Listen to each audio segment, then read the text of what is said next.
Welcome back to the Deep Dive. You guys know I love digging deep into these topics, and you never disappoint. Each time I think we've hit the bottom, you send over even more stuff to explore. This time we're diving headfirst into the world of cybersecurity, and let me tell you, some of the things we found are seriously unnerving. You know what I find interesting about cybersecurity? It's not just about ones and zeros. It's really about people like their motives, their weaknesses, and how surprisingly human those vulnerabilities really are. You hit the nail on the head, and those weaknesses are being exploited constantly. I read one article that really made my blood run cold. Over 100 organizations every single month are getting slammed by just one ransomware variant. It's this group that call themselves paid memes, and they're using something called Baby Locker KZ. And here's the kicker. They're not going after the big corporations like you might expect. No, these guys are laser focused on smaller businesses. Think like your local shops, restaurants, even your dentist's office, the kind of places that think they fly under the radar. So not only is this ransomware spreading like crazy, but it's also proving that nobody is too small to be a target, right? Precisely. It's a digital pandemic. Everyone is fair game. As the big companies invest millions into cybersecurity, these criminals are just adapting. They're going after the low-hanging fruit. It's like that whack-a-mole game. You try to plug one hole and boom, another one pops up. But it's not just ransomware, is it? You sent over some absolutely wild stories about other cybercrime schemes going on. Oh, tons of them. There are pig butchering scans, which are all over app stores now. The basic idea is they build trust with you online, like really reel you in and then just clean out your bank accounts. That's just awful. It really is. And then there's BEC schemes, which stands for business email compromise, where they actually hack into company emails and impersonate executives. They use that to trick employees into sending them money or sensitive info. So they're weaponizing our trust, our willingness to help each other. It's terrifying how creative these criminals are getting. Yeah. Speaking of creative, there was an article about a scam involving thousands of fake iPhones, right? Oh, yeah, you got to hand it to them on this one. Pure audacity. They were sending Apple fake iPhones with totally bogus serial numbers and then getting real ones back as replacements through warranty claims and turning around and selling those. Hold on, they scammed Apple out of how many iPhones? Over 6,000 of them. 6,000! You almost have to admire the guts that takes. But this really drives home a critical point. None of us are safe. Whether you're Apple, a massive tech giant, or just scrolling through an app, we're all potential victims. Which is exactly why being aware is absolutely crucial now. You can't just rely on your antivirus or your firewall anymore. We all have to be more proactive and informed about the threats out there because they're changing all the time. It's true. Awareness is more important than ever. But where do you even begin? It seems like every single day there's a new headline about some crazy software vulnerability. You're not wrong there. There was one article that really caught my eye about a flaw in something called Ivanti Endpoint Manager. Ivanti Endpoint Manager. Yeah, I know it sounds a bit jargony, but it's actually a really important piece of software that a lot of big organizations use to manage their whole IT system. Okay, so what could happen if a hacker exploited a vulnerability in this Ivanti thing?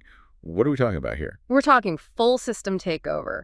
An attacker could potentially gain control of all their computers, servers, everything. And the really scary part is this isn't just a theoretical what if. This is actually happening right now. See, that's what I'm talking about. That's unsettling. And I'm guessing this isn't an isolated case. Not even close. Your stack of articles here also mention vulnerabilities in Berkelico, Chrome, Firefox, the browsers we all use every day, as well as things like Cisco networking equipment and Jenkins automation software. So it's like nowhere is safe.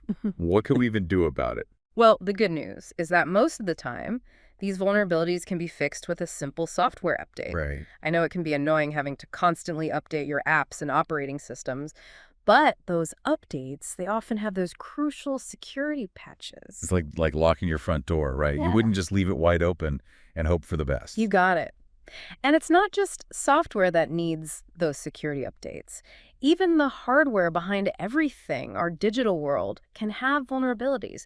Think routers, network switches, even those smart devices that are so popular now. So it's not enough to just be careful about what we click on or what websites we visit. We also have to make sure everything we use is running the latest, most secure version. Exactly. And speaking of security concerns, I know you wanted to touch on a topic that's on everyone's minds right now, election security. Yeah, absolutely. With the election coming up, you can't help but feel a little uneasy. especially with all the stuff we've seen in recent years. One of the articles you sent over actually said that the U.S. election results can't be changed by, like, adversaries or whatever. And that's an important point. Look, while no system is ever going to be perfect, there have been major security measures put in place since 2016, to make it incredibly difficult to mess with vote counts. Okay. We're talking about things like paper ballot backups, way more secure voting machines, and a much stricter verification process. So while someone actually hacking into a voting machine and changing votes is hopefully not really a threat anymore, what about all those foreign influence campaigns we hear about? That's where things get a little more complicated. We've made a lot of progress in securing the actual voting systems, but these foreign influence campaigns, they work in a sneakier way. They're not trying to change votes directly. Instead, they try to manipulate, like, public opinion, Yep. spread disinformation, and undermine trust in the whole democratic process. We're not just talking about, like, some teenagers in their basement. Right. This is sophisticated stuff. Oh, absolutely. These are sophisticated operations, often backed by foreign governments. One of the articles mentioned how Microsoft recently helped to dismantle this Russian cyber group. They were called Star Blizzard. What did they do? Well, they were running a massive disinformation campaign. They were using over 100 fake websites and social media accounts to spread propaganda and just create chaos. Wow, 100 fake websites. So how do you even go about shutting something like that down? Well, Microsoft worked with the U.S. government and were able to figure out where these websites were being hosted, the actual servers, and they basically just pulled the plug. Wow. So it really is this constant back and forth, huh? The bad guys are always coming up with new tricks, and the good guys are right there trying to stay one step ahead. That's a great way to put it. But there's another piece of the cybersecurity puzzle we haven't even touched on yet. All right, you got me. What's this other piece of the cybersecurity puzzle? Well, we've talked about all this crazy ransomware, software flaws, even governments trying to interfere with elections. But sometimes the weakest link is us. You mean like human error? Exactly. We rely on all this technology to protect us, but a lot of times it's our own actions, or inactions really, that leave us vulnerable. One article said that a whopping 86% of people never change their router's default password. 86%. Wow. Okay, confession time. I'm definitely one of them. But seriously, why is that such a big deal? Well, think of your router as the main entry point to your home network. All your devices, all your data, it all goes through that. So leaving that default password, it's like leaving your front door wide open, practically inviting trouble in.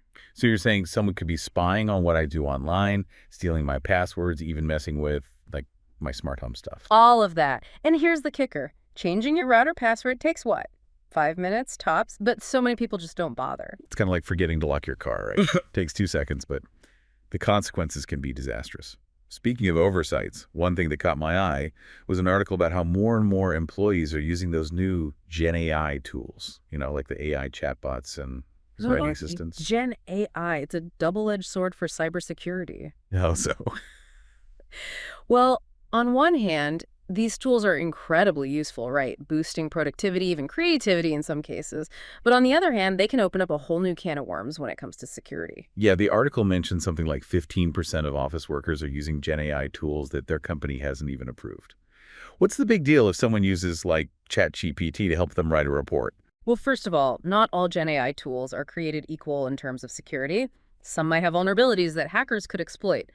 But even more importantly, there's the issue of your data. Your privacy. Okay. When you put information into one of these tools, you're basically trusting them with that data.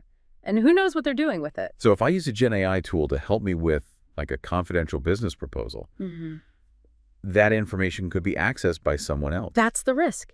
And a lot of times it's not even clear what data these tools are collecting, how they're storing it, who has access. It's a bit of a black box. So we've got these incredibly powerful tools that can make our lives easier, but could also expose us to new threats. Oh, it's like we're constantly walking this tightrope between, like, embracing innovation and staying safe. That's exactly it. And it's not just about individuals being careful. Organizations need to step up too. Educate their employees about the potential dangers of using GenAI. Create clear guidelines, stuff like that. So once again, it comes back to awareness and education. Yeah. We can't just ignore these things and hope for the best. Absolutely not. We have to stay informed. Take steps to protect ourselves, and remember that even the most advanced technology is only as strong as the people using it. Well said. You've given us a lot to think about today, so to everyone listening, we'll leave you with this. What one small step can you take today to improve your own cybersecurity? Maybe it's finally changing that router password. Maybe it's talking to your boss about GenAI guidelines. Maybe it's just taking a few minutes to read up on the latest threats. Whatever it is, take that step. Stay vigilant, stay informed, and stay safe. We'll be back next time with another deep dive into a new and fascinating topic. Until then, take care.